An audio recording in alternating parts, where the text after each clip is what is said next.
ಈ ಸುಡು ಬಿಸಿಲಲ್ಲೂ ಸಹ ಮಳೆಯಾಗತ್ತಾ? ಅಫ್ಕೋರ್ಸ್ ಹವಾಮಾನ ಇಲಾಖೆ ಕಡೆಯಿಂದ ಒಂದು ಮಾಹಿತಿ ಆದರೆ ಬಂದಿದೆ. ಓಕೆನಾ, ಮಳೆಗೆ ಸಂಬಂಧಪಟ್ಟಂತೆ ಬನ್ನಿ ಅದರ ಬಗ್ಗೆ ಕಂಪ್ಲೀಟಾಗಿ ಇನ್ಫಾರ್ಮೇಷನನ್ನು ಈ ವಿಡಿಯೋದಲ್ಲಿ ನಾವು ತಿಳ್ಕೊತಾ ಹೋಗೋಣ. ಸೊ ವಿಡಿಯೋವನ್ನು ಸ್ಟಾರ್ಟ್ ಮಾಡ್ತೀನಿ. ಅದಕ್ಕಿಂತ ಮೊದಲು ನೀವಿನ್ನೂ ನಮ್ಮ ಚಾನೆಲ್ಗೆ ಸಬ್ಸ್ಕ್ರೈಬ್ ಮಾಡದೇ ಇದ್ರೆ ಈ ಕೂಡಲೇ ಚಾನೆಲ್ಗೆ ಸಬ್ಸ್ಕ್ರೈಬ್ ಮಾಡ್ಕೊಳ್ಳಿ ಮತ್ತು ಲೈಕ್ ಮಾಡಿ. ಸೊ ಈಗ ನಾವು ಇನ್ಫಾರ್ಮೇಷನನ್ನು ತಿಳ್ಕೊತಾ ಹೋಗೋಣ.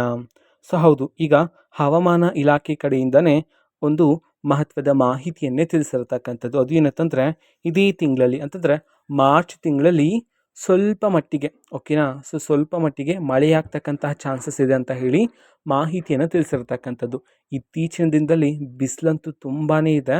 ಬಿಸಿಲಿನ ಜೊತೆಗೆ ಬಿಸಿ ಗಾಳಿನೂ ಸಹ ಬೀಸೋದಕ್ಕೆ ಪ್ರಾರಂಭ ಆಗಿದೆ.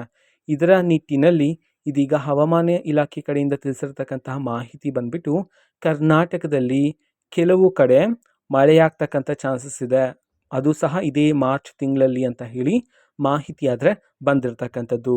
ಸೊ ಪ್ರಸ್ತುತ ಮಟ್ಟಿಗೆ ಜಿಲ್ಲೆಗಳನ್ನು ಇನ್ನೂ ಸಹ ಬಿಡುಗಡೆ ಮಾಡಿಲ್ಲ, ಅಂತಂದರೆ ಯಾವ ಜಿಲ್ಲೆಗಳಲ್ಲಿ ಮಳೆ ಆಗುತ್ತೆ ಅಂತ ಹೇಳಿ. ಸೊ ಮುಂದಿನ ದಿನದಲ್ಲೇ ಬಿಡುಗಡೆ ಮಾಡಿದಾಗ ನಾನು ಹೇಳ್ತೀನಿ. ಸೊ ಸದ್ಯಕ್ಕಿದು 3ನೇ ವಾರ ಅಥವಾ 4ನೇ ವಾರದಲ್ಲಿ ಈ ರೀತಿ ಕೊಂಚ ಮಳೆ ಆಗ್ತಕ್ಕಂಥ ಚಾನ್ಸಸ್ ಇದೆ ಅಂತ ಹೇಳಿ ತಿಳಿಸಿರ್ತಕ್ಕಂಥದ್ದು. ಹವಾಮಾನ ಇಲಾಖೆ ಕಡೆಯಿಂದ ಜಿಲ್ಲೆಗಳನ್ನು ಬಿಡುಗಡೆ ಮಾಡಿದಾಗ ನಾನು ಆದಷ್ಟು ಬೇಗ ನಿಮಗೆ ತಿಳಿಸ್ತೇನೆ, ಓಕೆನಾ. ಸೊ ಇದು ಇವತ್ತಿನ ಒಂದು ವಿಡಿಯೋ. ಸೊ ಇದೇ ರೀತಿ ಎಲ್ಲ ತರಹದ ಅಪ್ಡೇಟ್ಗಳು, ಗೋಲ್ಡ್ ಅಪ್ಡೇಟ್ಗಳು, ಗವರ್ನಮೆಂಟ್ ಅಪ್ಡೇಟ್ಗಳು ನಿಮಗೆ ಈ ಒಂದು ಚಾನಲಲ್ಲಿ ಇಮಿಡಿಯೇಟ್ಲಿ ಸಿಗ್ತಿರುತ್ತದಕ್ಕೋಸ್ಕರ ನೀವಿನ್ನೂ ನಮ್ಮ ಚಾನೆಲ್ಗೆ ಸಬ್ಸ್ಕ್ರೈಬ್ ಮಾಡದೇ ಇದ್ರೆ ಈ ಕೂಡಲೇ ಚಾನೆಲ್ಗೆ ಸಬ್ಸ್ಕ್ರೈಬ್ ಮಾಡ್ಕೊಳ್ಳಿ. ಸಬ್ಸ್ಕ್ರೈಬ್ ಮಾಡೋದ್ರ ಮುಖಾಂತರ ನಾನು ಯಾವುದೇ ವಿಡಿಯೋ ಹಾಕಿದ ತಕ್ಷಣ ನಿಮಗೆ ನೋಟಿಫಿಕೇಶನ್ ಸಿಗುತ್ತೆ. ಅದರ ಮುಖಾಂತರ ನೀವು ಬೇಗನೆ ವಿಡಿಯೋವನ್ನು ನೋಡ್ಬೋದಾಗಿರುತ್ತೆ ಮತ್ತು ಆ ವಿಡಿಯೋದಲ್ಲಿರುವ ಇನ್ಫಾರ್ಮೇಷನನ್ನು ನೀವೀಗ ತಿಳ್ಕೊಬೋದಾಗಿರುತ್ತೆ. ಮತ್ತೀಗ ನಾವು ಫೇಸ್ಬುಕ್ಕಲ್ಲೂ ಸಹ ಈಗ ವಿಡಿಯೋಸ್ಗಳನ್ನು ಅಪ್ಲೋಡ್ ಮಾಡ್ತಿದ್ದೀವಿ.